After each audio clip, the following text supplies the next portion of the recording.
Fala Povo Saudável, povo da suplementação. Para vocês que mandam zaps para mim já há alguns meses, fazem pedidos, né? Sobre o sexo anal. Olha, eu encontrei a melhor explicação científica através da doutora Neto Guimarães sobre o sexo anal. Tá joia? Vai a seguir para você. Obrigado, gente. Tchau, tchau. Muito importante. Repassem a todos. Tchau, tchau. Eu vou falar sobre sexo anal.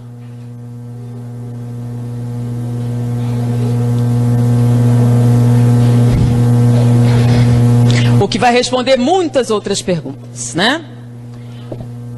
Sexo anal é normal? É um sexo biologicamente viável? Todo mundo devia experimentar? É natural para todo mundo? É bastante prazeroso se você fizer direito? Vocês vão ver isso escrito em todas as revistas. Eu fui numa banca, peguei todas as revistas. Todas diziam a mesma coisa.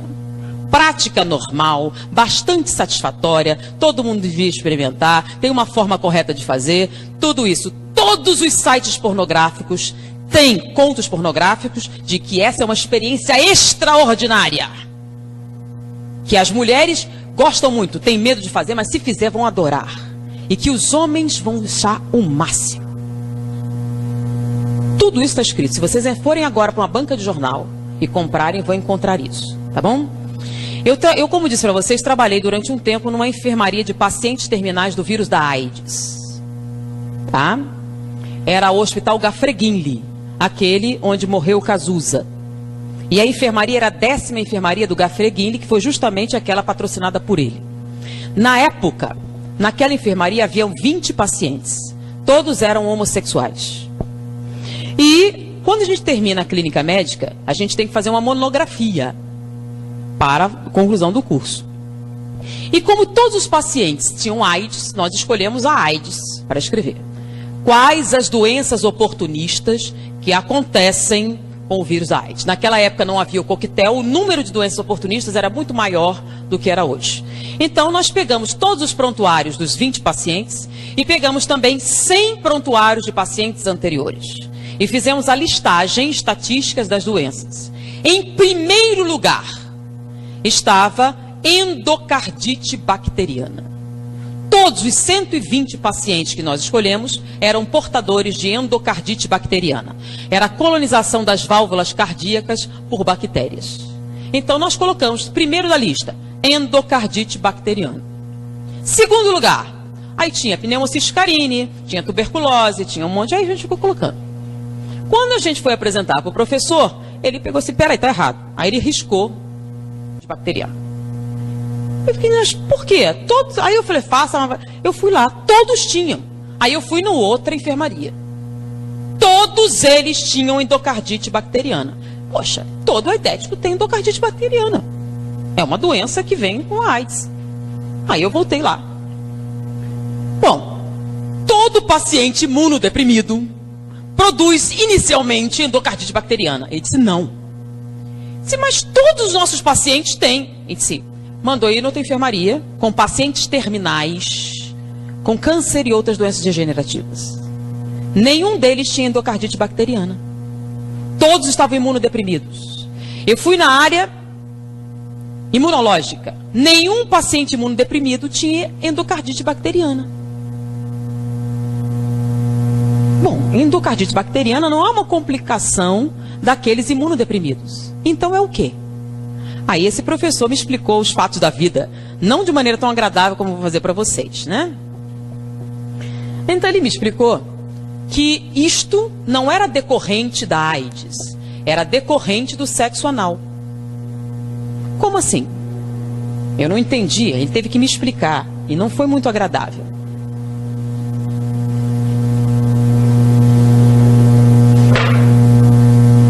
Essa aqui é a vagina feminina, o útero, o ovário. Aqui é o aparelho digestório. Boca, esôfago, estômago, intestino delgado, intestino grosso. Reto e esfíncter. Tá? A única coisa que eles têm em comum é serem cavidades, tá bom? Então, essa cavidade aqui faz parte da função sexual. É um órgão sexual. Ele foi criado para quê? Para o ato sexual. Ele foi projetado para isso. Isso aqui faz parte do aparelho digestivo ou digestório. Ele foi projetado com o objetivo de absorção de alimentos. Ele não foi projetado como objeto sexual. Então, quando eu fiz aqui o aumento, o que é que vocês encontraram? 16 camadas celulares, 7 camadas musculares, células caliciformes que produzem muco aquoso. Vamos fazer a mesma coisa aqui. Microscópio, vamos aumentar. Vocês que estão na escola estudando o aparelho, o corpo humano, quantas camadas celulares eu tenho no tubo digestivo? Uma. Células colunares, assim.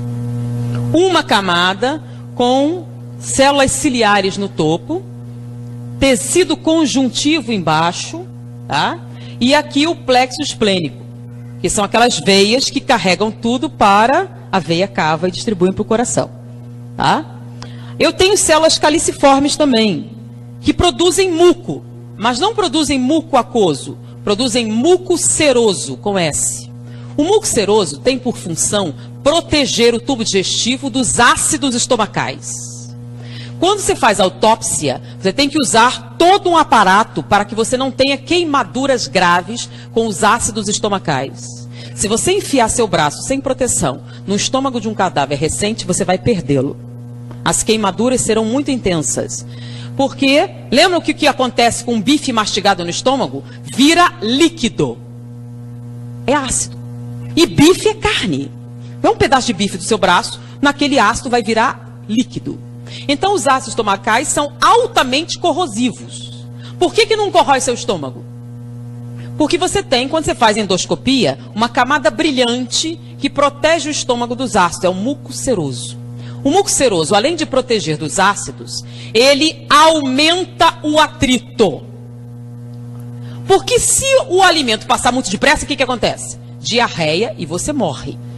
Então o alimento tem que passar devagar para que você possa absorver os nutrientes, né? Você absorve os açúcares, as proteínas, as substâncias, as vitaminas.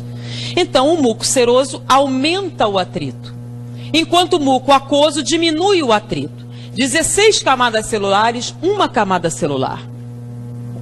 Aqui em volta eu tenho só uma camada muscular, que dá a volta, que é a que faz os movimentos peristálticos. Só uma, precisa de mais?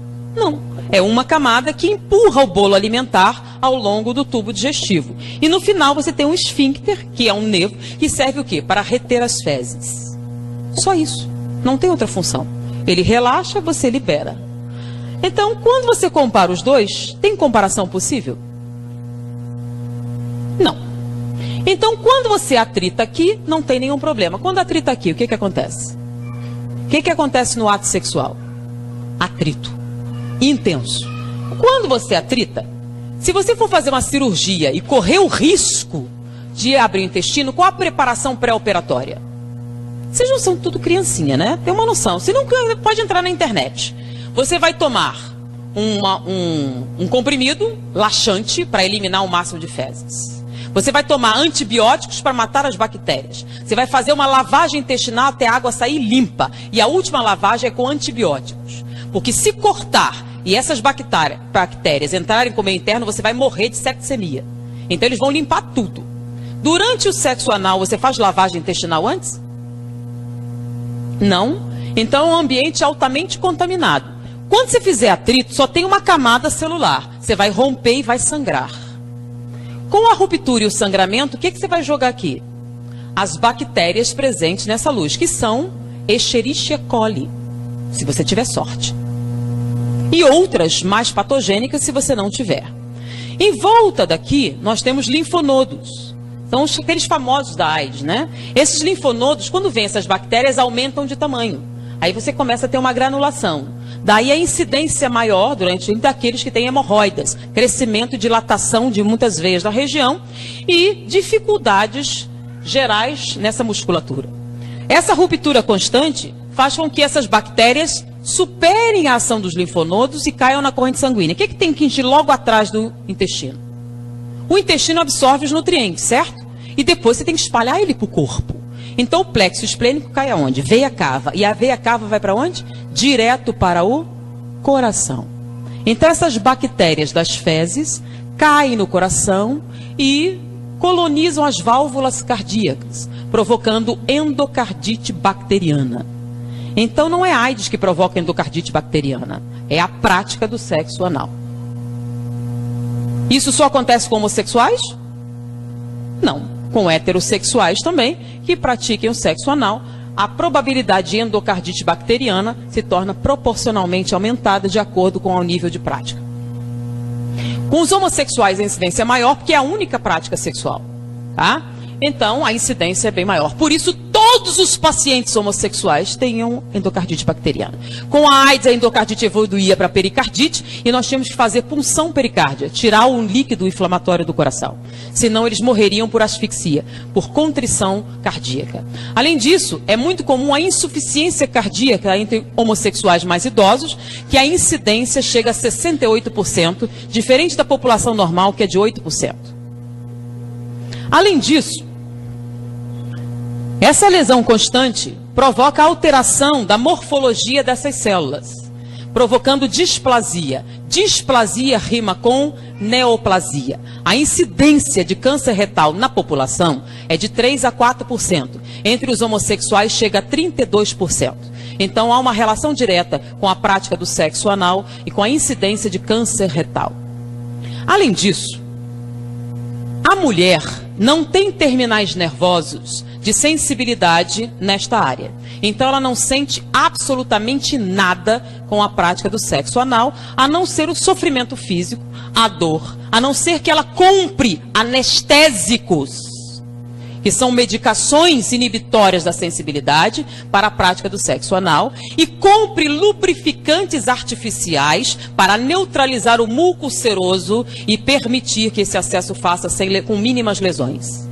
Então, sem lubrificantes artificiais, sem anestésicos para limitar a dor, é uma prática dolorosa, humilhante, violadora.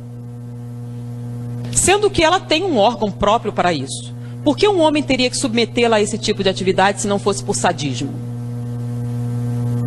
É o prazer em infligir dor.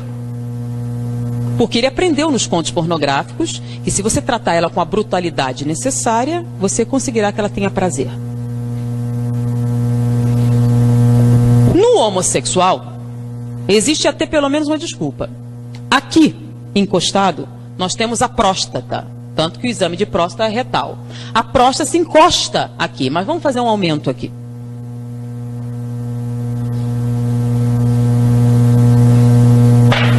Então nós temos aqui o pênis. E aqui atrás nós temos a próstata, tá? Vou aumentar a próstata, ela não tem esse tamanho, ela está aumentada. A próstata, a parte da frente, que dá para os corpos cavernosos, ela tem uma camada córnea. O que é córnea? Espessa, de tecido cartilaginoso. Com que objetivo? No ato sexual não há impacto. Então, se há impacto, para proteger a próstata, que produz o líquido seminal, que vai nutrir os espermatozoides e permitir a sua reprodução, essa camada córnea protege do impacto frontal. Então não há nenhum problema para a próstata o ato sexual. Mas se você impactar por trás, então o ato sexual homossexual tem que ser necessariamente violento. Você tem que bater com força para atingir a próstata. Então é o sexo anal e ele tem que ser violento. Então, a não ser que vocês conversassem pessoalmente com alguém, ninguém ia contar. Então você vai bater com força. Se você bater com força suficiente e traumatizar a próstata, ela sangra, porque essa parte de trás não tem camada córnea. Não se esperava na natureza nenhum impacto posterior. Está protegido pela espinha e pelo intestino. Você bate com força, traumatiza a próstata, ela sangra. Quando ela sangra, produz células inflamatórias. Ela incha. Se ela inchar e você bater com força suficiente, você vai atingir esse feixe nervoso aqui, que dá origem, que está ligado aos corpos cavernosos. você pode provocar uma ereção. Se você continuar batendo com força suficiente e inchá-la o suficiente, ela pode sensibilizar os corpos cavernosos e você pode até ter, lá pela quarta ou quinta experiência, uma ejaculação. Mas você só vai conseguir essa ejaculação se após essas múltiplas experiências você conseguir a hiperplasia de próstata, sua próstata estiver inchada.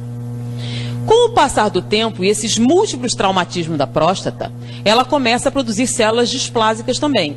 Displasia rima com neoplasia. O índice de câncer de próstata na população é grande, até porque não se fazem os exames correspondentes. E existem outras motivações. Então, está alto. Hoje em dia, eles têm chegado a 18%, 20%. Entre os homossexuais é de 68%. Por quê? Porque a prática sexual que eles utilizam pressupõe o câncer de próstata. Não vou nem falar dos problemas que se tem a nível urinário, a nível renal, decorrentes dessa prática. Eu pergunto, tudo isso que eu falei, procure num livro de fisiologia médica, ou chegue para qualquer médico e pergunte, tem algum erro nisso? Alguma dessa estrutura anatômica está errada, ou equivocada, ou transtornada? Diante do que ele aprendeu na faculdade de medicina, se você fizer isso, não é isso que vai acontecer? Não é isso que acontece? Então me diga, o sexo anal é natural, biologicamente muito bom, extremamente agradável, saudável, produtivo, uma prática natural que todo mundo devia experimentar um dia? Mas é o que está escrito na literatura. Baseado em que eles dizem essas coisas? Baseado nos contos pornográficos. Baseados nos objetivos de quê? Com esse tipo de prática, o que você tem? Você tem alguém obtendo prazer no sofrimento de outro ser humano. Você pode até se submeter, e muitos se submetem. Inclusive, nós trabalhamos no Instituto Médico Legal há um tempo. Nosso professor era diretor do Instituto Médico Legal. E naquela época não havia o divórcio. Você, para conseguir a separação judicial, você tinha uma medida cautelar. Se você provasse maus tratos, você conseguia isso facilmente.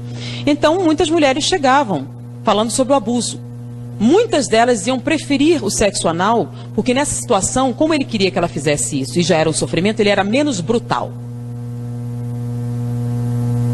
No sexo normal era tão brutalizante, que ela preferia esse, que já doía só pela coisa, então eles batiam menos. Então, diante disso aqui, que as pessoas dizem ser natural, pensem um pouquinho a respeito do que vocês leem, do que vocês escutam, do que dizem na malhação, nas novelas. Tá? E o engraçado é alguns ginecologistas dizerem que o sexo... Eu queria pegar um debate, eu nunca tive a chance de pegar alguém que dissesse, só para eu poder perguntar para ele se ele tinha estudado anatomia e perguntar isso.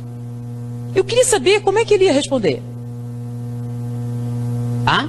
Então eu sugiro, façam uma pesquisa para ver se essa anatomia que eu falei está correta. Essa análise comparativa para ver se tem razão. E façam essa análise. E me digam se é uma prática saudável. Tá bom? E eu acho que depois disso, muitas perguntas que poderiam sair já são respondidas. Pensem um pouquinho mais. Pensem nas consequências. Pensem no futuro. Pensem no que vocês precisam realmente para serem felizes. E diante disso, vamos orar mais, pedir inspiração, suavizar nossos sentimentos e principalmente não fazer aos outros o que não gostariam que fizessem a você, uma máxima muito importante em nossa vida. Principalmente vocês que são jovens. Vocês têm a oportunidade de ter essa informação. Dividam com seus amigos, dividam com seus pais, dividam com outras pessoas. A partir de hoje, vocês sabem muito mais do que a média dos outros jovens. Foi um prazer estar com vocês. Até a próxima oportunidade.